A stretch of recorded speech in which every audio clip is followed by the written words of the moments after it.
off at that. Yeah, and then to go and do that, and I have all of the backing on the project because I wrote the gun. Wow. Okay. This nigga's crazy, man. On the actual project, once it goes straight, listen, when they put a movie in theaters, they really want to make the money that they spent on the budget, Marketing, right? publicity budget, back. Right. If they can make the production cost of the actual film back along with that, great. And then let it go straight to DVD because everyone's aware of the actual film, they buy it. Exactly. Mm-hmm. That's the promotional tool. So if the film goes straight, all major film companies have more straight to DVD releases than theatrical. That's So if fucking. you're a film production company and you're making projects, as long as they're all turning a profit, where do you find a difficulty in finding investors? Okay. A lot of people are calling for the movie that you lost a lot of weight in. When is that? When are you releasing that? A lot of people are Well, calling for that. things fall apart. It'll be out the end of this year. 'Cause, you It's know, myself, Mario Van Peebles, Len Whitfield, and Ray Liotta. wow. That's crazy, man. A lot of people respect you for that too, and was wondering like, that ain't him. He's on crack and all this other shit, man. That's focusedness. Like you just was Yo, focused. when they see this movie, they're gonna be really blown away by my performance. And I think it's one thing just to lose weight, but you gotta actually be in tune with the actual character and prepared for the project. And when you got 9 weeks of preparation because you're actually making the transformation, it's impossible for you not to be focused on the actual screenplay. So what did you do to get like that? Like exactly, because I heard you were running from the airport to the venue. Like, Yo, he ran on a highway where he ran out of the highway. He ran, right? I'm not even exaggerating. No, look, I ran 10.5 miles from the airport to the hotel in Canary Island. Yep. I ran from Queensbridge to 121 in Sufton. what? Yep. You know Yo, what I'm saying? So, like, at different points. And I'm doing it without, it's easier for me to do it outside than it is for me to do that long of a run on the treadmill. that shit's crazy. In Mesopotamia, he ran out of highway. There was no more highway. He had to get in the car. Like, Damn, that's yo, crazy, yo. I don't know how you do it, man. That shit is crazy. Like, and I hear it's a powerful film, man. It's a little tearjerker too, I heard. It's good, man.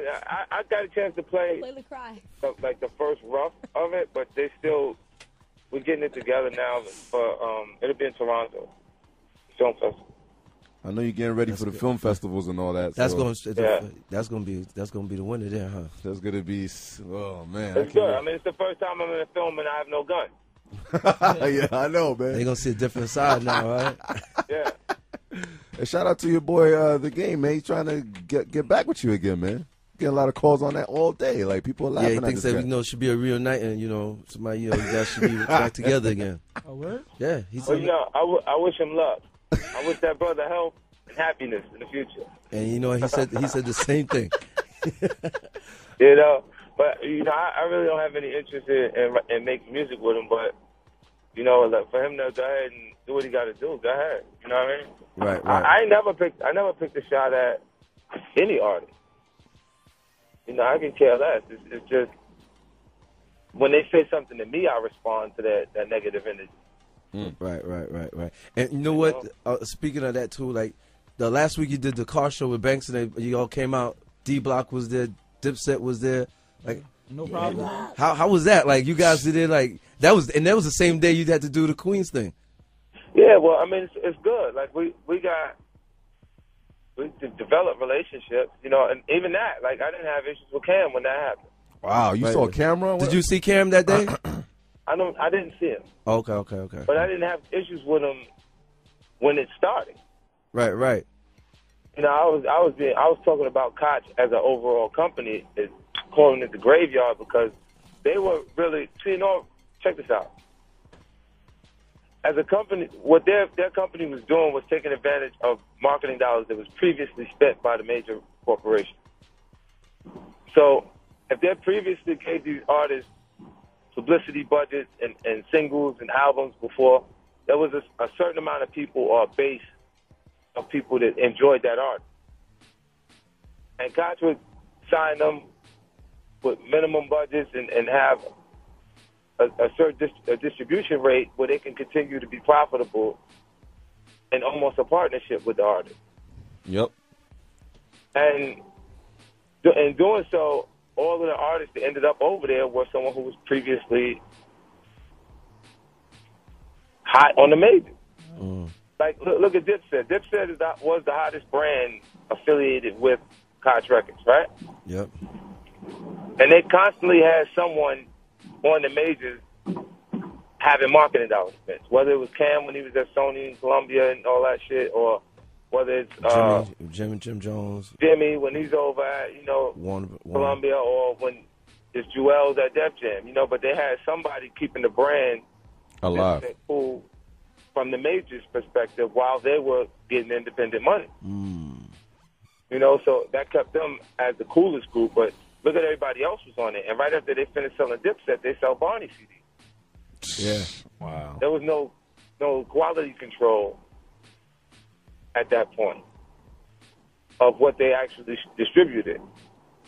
They would keep cool around the brand Koch. You see what I'm saying? Yeah. Now they E1, right? E1. Right. Yeah. Koch is E1 now. Wow. And they do one song at a time. Like I believe Fat Joe's record is going through that. Is it the new album? Get out of here. Yeah, I think so too. It's Wow. E1. Yeah. A lot of these guys been kind of quiet lately, man. Ugh. Well, I mean, when you ain't been no hit on the board, you need to be quiet. Figure out what the fuck is going on. Gotta figure what's going on. See what's Yeah, happening. like this shit is so wild out here right now. I'm looking, like even when you look at the award show, it's a whole new, it's a whole bunch of hipsters. Like everybody looks like a college kid to me. Yeah. And what's crazy, they do multiple performances. Like I've never saw like the same artist go. Yeah, back. Nicki did like Three, four. four. Yeah, I never knew that. Back in the days, you'd be lucky to just do one show. Drake. What do you think about Drake's album? I don't think about it. Oh, you didn't hear it, huh? You didn't think about it. Because everybody compares the energy that he has to Fifth's energy he had. If you read about it online, it's like, they're saying it's the same type of energy he had.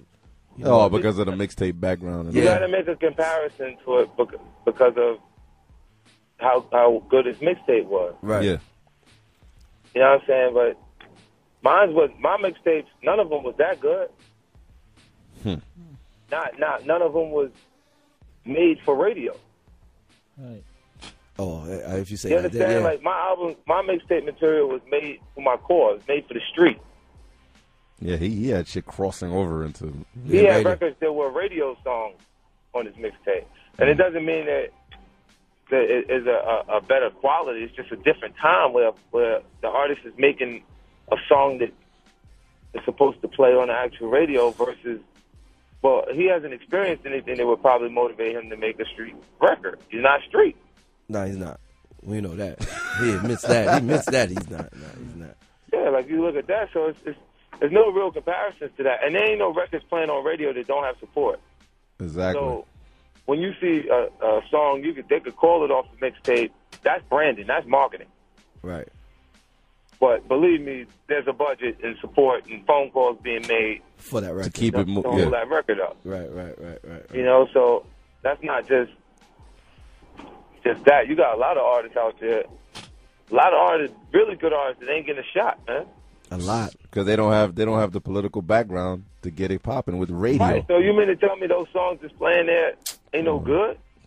Yeah. Me personally, I hear the song and be like, man, that's hot. Yeah. So if I'm saying that's hot, then I know it's hot. I didn't say it was going to work. I said it's hot. It's hot. It's a hot record. Yeah, because it has to be positioned properly for it to work, but it could be good. Speaking of good, your partner in crime, man, 700,000 the first week, man. Eminem. Yeah. Wow. Yeah, that was easy, wasn't it? That's M, huh? They'll see it come back full circle. They saw him do it, and wait till they see my next record. Jesus Christ! I already know you're in the cave of hell. I know you're getting it cracking. Can't wait for the first joint. That shit you put out, the dope song. That's just a leak. Nah, that was old, and that was like that record was shit. That was before TOS. Wow, Yeah, that record worked. that's crazy. Serious? Oh yeah, I was still writing. That was the first time I did that. Yeah. That's Yeah. it, you know Oh, what I'm saying? okay. On the record. Right. What's going on with Detox, man? You gave us any scoop on the Detox? Because we seeing it says Dre saying you and